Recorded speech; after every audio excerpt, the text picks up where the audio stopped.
வணக்கம். அஸ்ட்ரோ ஸ்ரீகிருஷ்ணன் வேதிக் astrology YouTube சேனலுக்கு வருகை தந்திருக்கும் எல்லா அன்பர்களுக்கும் எனது மாலை வணக்கங்கள். இன்னைக்கு நம்ம என்ன பார்க்க போறோம் அப்படின்னா, ஒரு லாஸ்ட் வீடியோ போட்டிருந்தேன். மேஷ ராசி பத்தி படிச்சுக்கிட்டு இருக்கோம் இல்லையா? அப்ப அந்த மேஷ ராசியில வீடியோவிலேயே ஒரு ஃப்ரீ ப்ரெடிக்ஷன்ஸும் போட்டுட்டு இருக்கேன். இன்னும் சிலருக்கு அந்த ஃப்ரீ ப்ரெடிக்ஷன்ஸும் இதுவும் செட் ஆகலைன்னு நினைக்கிறேன். அதனால மறுபடியும் நம்மளுடைய பழைய பாணியிலேயே போயிட்டு இருக்கேன். ஃப்ரீ ப்ரெடிக்ஷன் தனி வீடியோவும், உங்களுக்கு அந்த டீச்சிங் ரிலேட்டட் லெசன்ஸ் தனியா ஒரு வீடியோவும் போடுறேன். சரியா? 2வது இதுல வந்திருக்கிற முதல் கேள்வி மண்டே என்னுடைய பர்த்டே சார். எனி சேஞ்சஸ் இருக்குமா சார்? எசகி ராமகுமார் அப்படின்னு ஒருத்தர் கேட்டிருக்காரு. எசக்கிக்கு சொல்ல வேண்டியது என்ன அப்படின்னா, நம்மளுடைய இங்கிலீஷ் கேலண்டர் முறைப்படி பார்க்கும் ஒரு பிறந்த நாள் சிறந்த பிறந்த நாள் கிடையாது. வேதிக் அஸ்ட்ராலஜி முறைப்படி பிறந்த நாள் இங்கிலீஷ் கேலண்டர் முறைப்படியாகவோ அல்லது நட்சத்திரத்தின் அடிப்படையாக வரக்கூடிய பிறந்த நாள் அல்ல. அதை முதல்ல புரிந்து கொள்ளுங்கள். அதற்கான தனியா ஒரு வீடியோ நான் போடுறேன். அந்த பிறந்த நாள் தான் சிறந்த பிறந்த நாளாக கருதப்படுகிறது. அதற்கான என்ன ரீசன்ங்கிறதையும் நான் தனியா தெளிவா ஒரு வீடியோ போடுறேன். நான் அப்படி போடலைன்னா என்னை ஞாபகப்படுத்தி கேளுங்க. பட் என்னுடைய வாழ்த்துக்கள் உங்களுக்கு அட்வான்ஸாக எப்பவுமே இருக்கும். எசக்கி உங்க கூட. சரியா? கவலையப்படாதீங்க. இப்போ வீடியோவே சரியா பார்க்கறது இல்லை. அதுதான் ஒரே கம்ப்ளைண்ட் எங்களுக்கு. நீங்க வீடியோ மட்டும் சரியா பார்த்து லைக் கொடுத்தீங்கன்னா அதுவே எனக்கு மோட்டிவேஷன் கொடுக்கக்கூடிய ஒரு சம்பவமாக மாறிவிடும். அடுத்தது Sheetal. Sheetal Kollam, Kerala. Sheetal, please tell me when I will get job. I am currently doing PhD. I have applied for a job whose interview will be next year. Will I get that job? My biggest ambition is to get the job. Sital, first and foremost, astrology is the most dynamic science. And especially for the matters which is related to the next year, we have a system which is specifically addressing to the next year, provided we know the exact month and year combination. I have requested, but there was no reply from your side. So if you can confirm that, then I will be able to reply back to you. அடுத்த கேள்வி எழிலரசன். விழுப்புரம் மாவட்டம். காலை தற்போது படித்து வருகிறேன். அரசாங்க பணி கிடைக்கும் வாய்ப்பு இருக்கான்னு கேட்டிருக்கீங்க. ஓகே, நீங்க எழிலரசன் படிப்பதற்கு வாழ்த்துக்கள். முதல்ல படிச்சு முடிங்க சக்சஸ்ஃபுல்லா. அதுக்கப்புறம் நம்மளுடைய சேனலை தொடர்ந்து பார்த்துட்டு வாருங்க. இந்த மீன்வைல் யாருக்கெல்லாம் கவர்மெண்ட் ஜாப் கிடைக்கும், அரசாங்க வேலை கிடைக்கும் அப்படிங்கிறது நம்மளுடைய சேனல்லேயே ஒரு வீடியோ போட்டிருக்கோம். நீங்கள் அதில் தயவுசெய்து அந்த வீடியோ பாருங்க. பார்த்துட்டு உங்களுடைய ஜாதகத்தை பார்த்து விட்டு அதில் எழக்கூடிய சந்தேகங்களை மட்டும் நீங்கள் எழுப்பலாம். இல்லை எனக்கு சுத்தமாக வீடியோவே புரியல அப்படின்னாலும் அதனுடைய கருத்துக்கள் வெல்கம். 2வது, எழிலரசனே மறுபடியும் இன்னொரு கேள்வி கேட்டிருக்கார். ஐயா, மிகவும் அருமை. சந்திரன் என்ற இடத்திலிருந்து சுக்கிரன் இருக்கும் வீட்டில் எந்த இடத்தில் இருந்தால் நற்பலனை கொடுக்கும், தீய பலனை கொடுக்கும், இதை பற்றி ஒரு பதிவு போடுங்கள் அப்படின்னு போட்டிருக்கீங்க. சுக்கிரன் இருக்கும் வீட்டில் எந்த இடத்தில் இருந்தால் நற்பலனை கொடுக்கும். அதாவது எழில், முதல்ல சந்திரன் அப்படின்னா ஜென்ம ராசி, அதை புரிந்து கொள்ளுங்கள். நம்மளுடைய நட்சத்திரம் அப்படிங்கிறது ஜென்ம நட்சத்திரம். இன்னொன்று இருக்கு, அதுதான் நம்மளுடைய ஜென்ம பெயர். இந்த மூன்றுமே நல்ல நிலைமையில் இருந்தால் மட்டுமே நம்மளுடைய வாழ்க்கை செழுமையாக இருக்க முடியும். இப்போ நம்ம பேசுறது நீங்க சந்திரனுடைய ராசி மட்டும்தான் பார்க்குறீங்க. சந்திரன் எதுவோ அதுவே நீங்கள்னு சொல்லியிருக்கேன் இல்லையா என்னுடைய முதல் வீடியோவில். லக்னம் நம்ம எப்படி சிந்திக்கிறோமோ அதை மட்டும் பார்க்கக்கூடியதுதான் லக்னம். ஆனால் சந்திரனுடைய ராசி, நம்ம சந்திரன் எந்த இடத்துல நிற்கிறாரோ உங்களுடைய ஜாதகத்தில் அதுதான் நீங்க. அப்போ அந்த இடத்துல இருக்கக்கூடிய சந்திரன் ஜோதிடத்தின் அடிப்படையில் 6, 8, 12 வீடுகளில் இந்த சுக்கிரன் மாட்டிக்க கூடாது. 1. 2வது, இந்த அஸ்ட்ராலஜி ரொம்ப பெரிய ஒரு சயின்ஸ் அப்படிங்கிறதுனால ஒரே ஒரு டைனமிக்ஸ் மட்டும் வச்சு பார்க்க முடியாது. அது பல கோணங்களில் பார்க்கணும். இப்போ ஃபார் எக்ஸாம்பிள் ஜாதகத்தில் சந்திரன் லக்னம் தனியாக படிக்கணும், குருவுடைய லக்னம் தனியாக படிக்கணும், பாவங்களை தனியாக படிக்கணும், நட்சத்திரங்களை தனியாக படிக்கணும். இப்படி பலவிதமான அமைப்புகள் இருக்கு. 2வது, ஆருட லக்னம் தனியாக படிக்கணும். இப்படி ஒவ்வொன்றும் தனித்தனியாக பார்த்து தான் பலன் சொல்ல முடியும். 2வது, இந்த ராசி கட்டத்தில் இருக்கக்கூடிய சந்திரனை மட்டும் பலன் சொல்லிட முடியாது. அதே சந்திரன் டிவிஷனல் சார்ட்ஸ்ல எப்படி இருக்காருங்கிறதையும் பார்த்து தான் பலன் எல்லாம் சொல்ல முடியும். 2வது, இந்த என்னுடைய வீடியோ சேனல்லே நீங்கள் பார்த்துக்கிட்டு வரலாம். இருக்கிறதுலே மிக முக்கியமான கிரகம் எதுன்னு கேட்டிங்கன்னா தங்களுடைய ராஜா தான். அப்போ ஒவ்வொருவரும் தன்னுடைய ஜாதகத்தில் ராஜா யார் என்பதை தெரிந்து வைத்துக் கொள்ள வேண்டும். ராஜா யார் அப்படின்னா எந்த ஒரு பிளானட் வந்து ஹையஸ்ட் டிகிரியில் வந்திருக்கோ அந்த பிளானட் தான் ராஜா. அந்த பிளானட் தான் வந்து பலவிதமான கொஸ்டின்ஸ்க்கு எல்லாம் தீர்வு அவர் தான். ஃபைனல் அத்தாரிட்டி அவர் தான். அவரை கரெக்டாக புரிஞ்சு வச்சுக்கிட்டாலே போதும் நம்மளுக்கு. அவர் சொன்ன வழியில் நம்ம போயிட்டோம் அப்படின்னா பிரச்சனையே இல்லை. ரெண்டாவது ஐஸ்வர்யா சந்திரமௌலிக்கு நான் ஆல்ரெடி ரிப்ளை பண்ணியாச்சு. தேங்க்ஸ் லாட்னு போட்டாங்க. சரி, அடுத்தது அதே எழிலரசன் ஒரு கேள்வி கேட்டிருக்காரு. அதுக்கப்புறம் விதி நபி அப்படின்னு ஒருத்தர் கேட்டிருக்காங்க. மேரேஜ் லைஃப் எப்போ நடக்கும்? மேரேஜ் அதுக்கு நான் வரேன். ஓகே, அதுக்கு முன்னாடி எழிலரசனுடைய கேள்வி என்னன்னா, ஐயா மற்றும் ஒரு சந்தேகம், 12 வீடுகளில் ஒரே இடத்தில் சூரியன், சுக்கிரன், புதன், சனி 4 கிரகங்களும் ஒரே இடத்தில் இருந்தால் எந்த மாதிரி பலன்களை கொடுக்கும்? குறிப்பாக சனி ஆட்சி பெற்ற வீடாகவோ அல்லது சனி உச்சம் பெற்று இருந்து விட்டால் சூரியனுக்கு பலம் இருக்குமா ஐயா? இப்போ எழிலரசனுக்கு மறுபடியும் ரிப்ளை இதுதான். உங்களுடைய ஜாதகத்தில் மிக முக்கியமான ஆள் யாருன்னு கேட்டீங்கன்னா ராஜா தான். அந்த ராஜா என்ன சொல்ல விரும்புகிறாரோ அவருடைய பொசிஷனை வச்சு தான் எல்லாமே நகர்த்த முடியும். காயெல்லாம் நகர்த்த முடியும். எப்படி செஸ்ஸில் வந்து ராஜா ஃபினிஷ்னா ஆட்டம் க்ளோஸ் இல்லையா, அது மாதிரி தான். அப்போ அந்த ராஜா எங்கே இருக்கார் உங்களுடைய ஜாதகத்தில், அந்த ராஜாக்கு பார்த்த பிறகு இந்த கன்ஜக்ஷன், இந்த நீங்கள் சொல்கிற அந்த 4 வீடுகளில் ஒரே கிரகங்கள்லாம் இருக்கிறதெல்லாம் அதுக்கப்புறம் அதுக்கு அடுத்த பட்சம். ஆனால் அது அந்த ராஜா யாருங்கிறத வச்சு தான் கேமே. அதுதான் செஸ்ஸோடைய ஆட்டமே.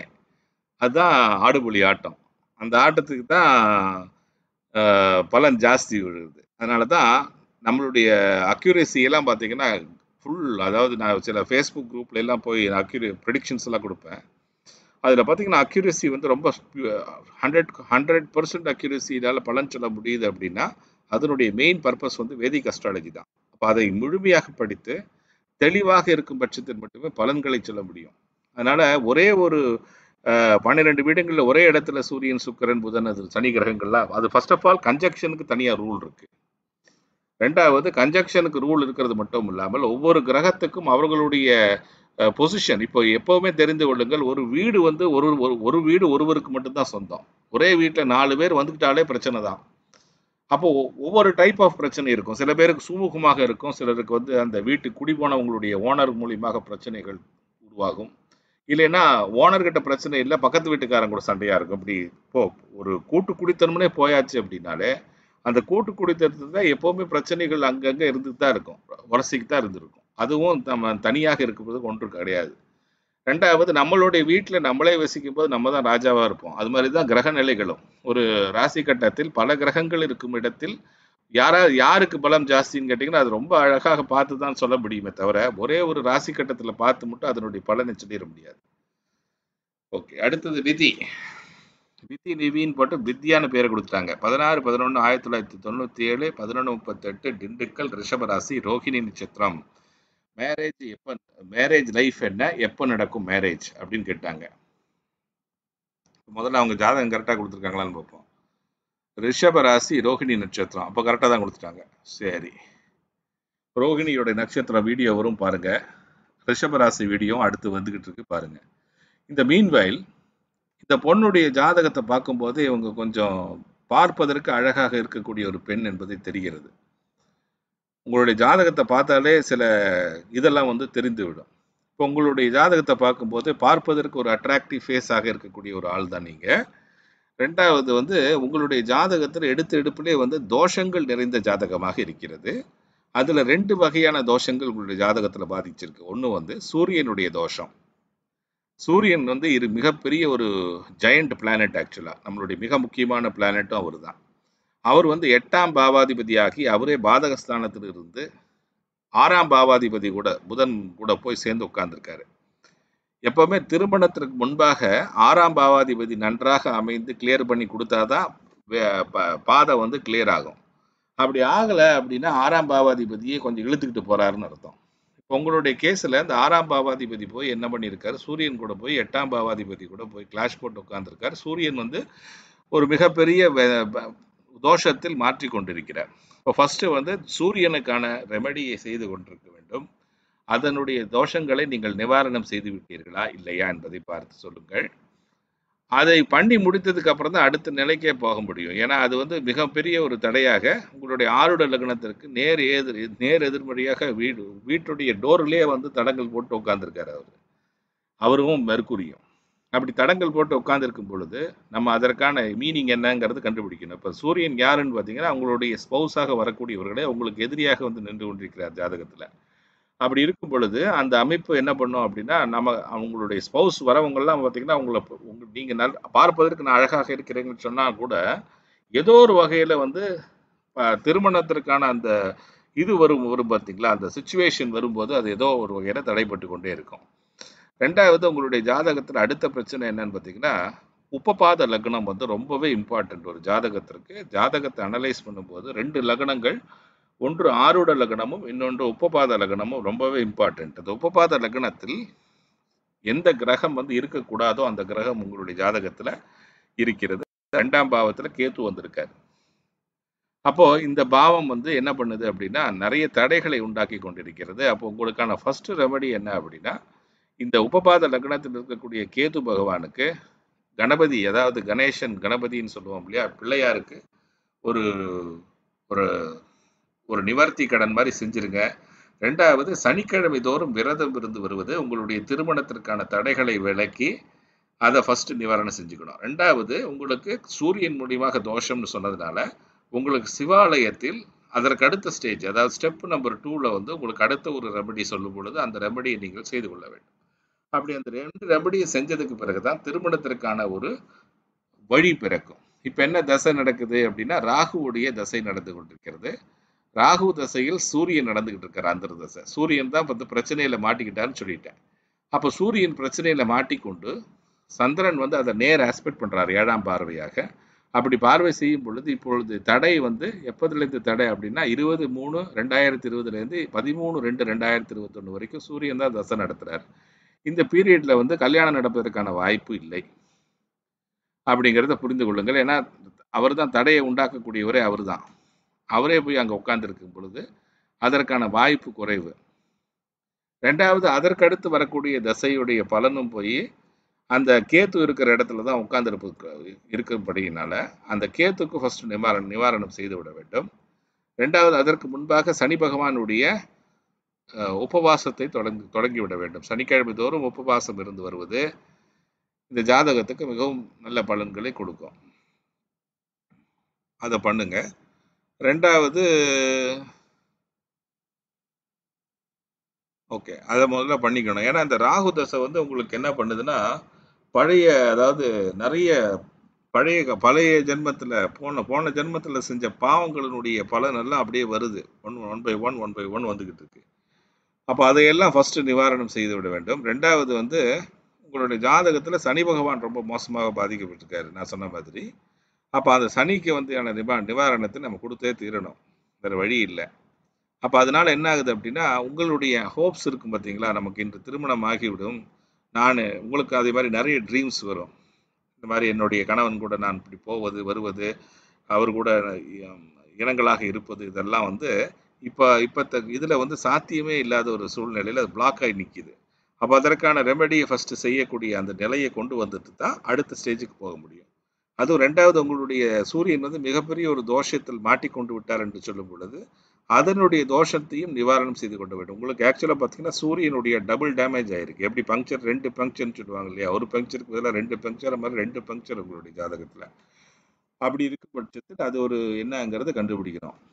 2வது உங்களுடைய எஜுகேஷனும் வந்து கிட்டத்தட்ட பிரச்சனையால தான் இருந்திருக்கணும். ஏன்னா உங்களுடைய அம்மாவோ இல்லைன்னா ப்ராப்பர்ட்டியோ இல்லைன்னா உங்களுடைய எஜுகேஷனோ வந்து ஜாதகப்படி பிரச்சனையில் தான் காட்டுது. அப்போ அது என்னங்கிறதையும் பார்க்கணும்.